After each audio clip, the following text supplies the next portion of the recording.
Guys, as I mentioned in today's lesson title, I want to tell you that the 3 centimeter collar we know and use under different names actually has different patterns, which result in this collar standing differently around the neck. Today, I want us to go over the patterns of 3 standing collars together, and you'll notice their differences in the end. And from now on, you can choose to apply any of them to your clothing. Well, as you know, for 3 centimeter collars or collars that are separately attached to the bodice, we need the measurement of the neckline of our garment or the neckline of our pattern. We usually measure half of the back collar and half of the front collar, add them together, and use that in drawing the pattern of the collar we have in mind. Here we assume that we have measured the back bodice collar and obtained the number X. We also measured the front neckline and got the number Y. The measurements I'm giving you here do not include the overlap and button allowance. So if you have 1.5, 2, 2.5, or 3 centimeters for button allowance, we haven't considered that. And this pattern is drawn without button allowance. Now, if you want your 3 centimeter collars to have an overlap and buttons, meaning the collar itself also has buttons, you need to add the overlap amount to this number. Well, you draw a line. In the first pattern and the first collar, you draw a line equal to X plus Y, meaning the sum of the back and front collar is half of the back and front neck. And then from around this line, you go up 3.5 centimeters. Guys, it's called a 3 centimeter collar, but you can vary the collar height from 3 to 5 centimeters. It depends on the length and shortness of the person's neck. Okay, go up 3.5 and draw a simple rectangle. After drawing the simple rectangle, to ensure the front of the neck doesn't overlap and the collar doesn't become misshapen, you go 0.5 centimeter inside from the top of your frame and draw a slanted line. Now, it's up to your preference whether you want the top of your collar to be pointed or curved. If you want it curved, you shape it into a curve after this 0.5 centimeter. Well, this is the first 30 centimeter collar pattern. Guys, if you sew this collar and attach it to the round base of your collar, how does it stand on the body? It stands away from the neck and throat, meaning the collar stands away from your throat. And if you lay such a garment flat on a table, the standing collar stands upright in the air like something vertical.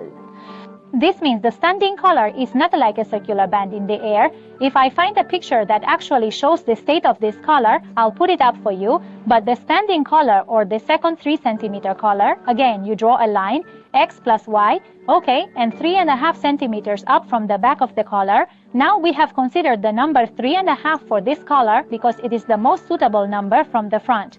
Guys, this is the front side of the collar. Go up 3 centimeters and divide the main line of your collar frame into 3 parts and connect the 3 centimeters you went up to the first third with a ruler. If you want to draw it as a curve, make your curve very gentle, okay? And you shouldn't connect it exactly to 1/3 because if you connect it exactly here, an angle will be created. So you need to make a very subtle and imperceptible curve in this part.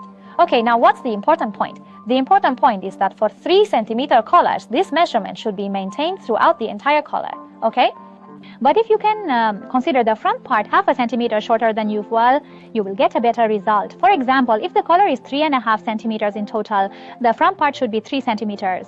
But if you don't do it, there won't be a problem. Well, after that, when you have drawn this baseline, from here, squared, it's very important that you place the ruler here. Square it and draw a line upwards. And you repeat this 3.5 throughout your frame to draw the collar shape. Again, like the upper collar from this rectangle we obtained here, go in 0.5 centimeter so that the front of the collar doesn't overlap and doesn't look awkward. And then you get your collar, which can again be angled or can have a curved shape.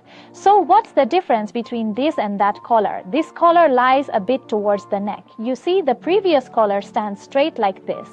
The neckline of this collar lies a bit around the neck and also a bit at the front of the throat, on the throat. But for the third collar, pay attention to the formula of this collar. Kids, in the third collar, you should almost achieve a deep curve. You do this by adding X plus Y, meaning you combine the front neck with the back.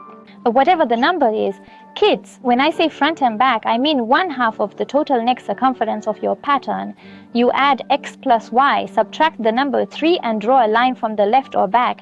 Now you might draw this on the back, it makes no difference. Go up 3.5 centimeters from the back. Go up 8 centimeters from the front.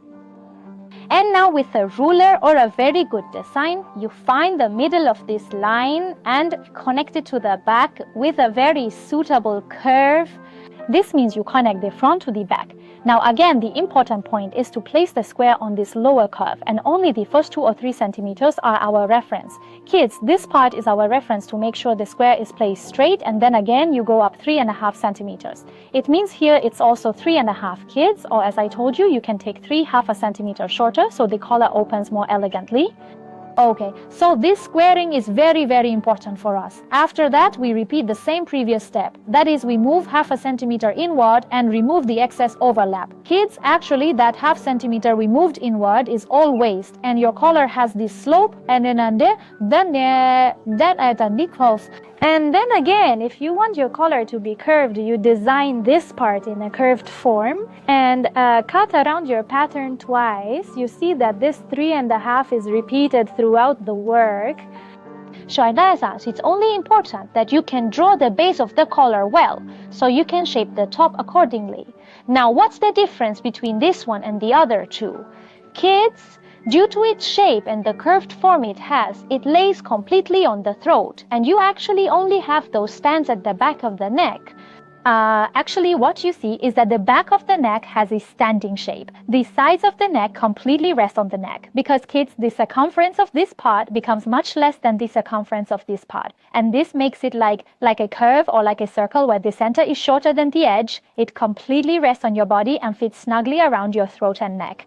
I prefer to apply this kind of collar, this 3 centimeter style, on a garment where I've opened the round collar a bit, meaning it shouldn't be a round collar that is tight around the neck.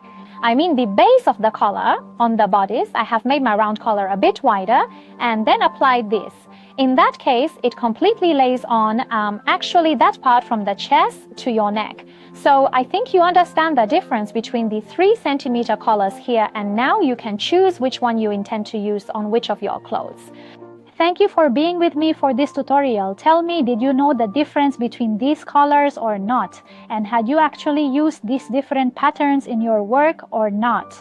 Thank you for being with me today. Definitely send it to your friends too. Your likes and comments, as always, give me a lot of energy.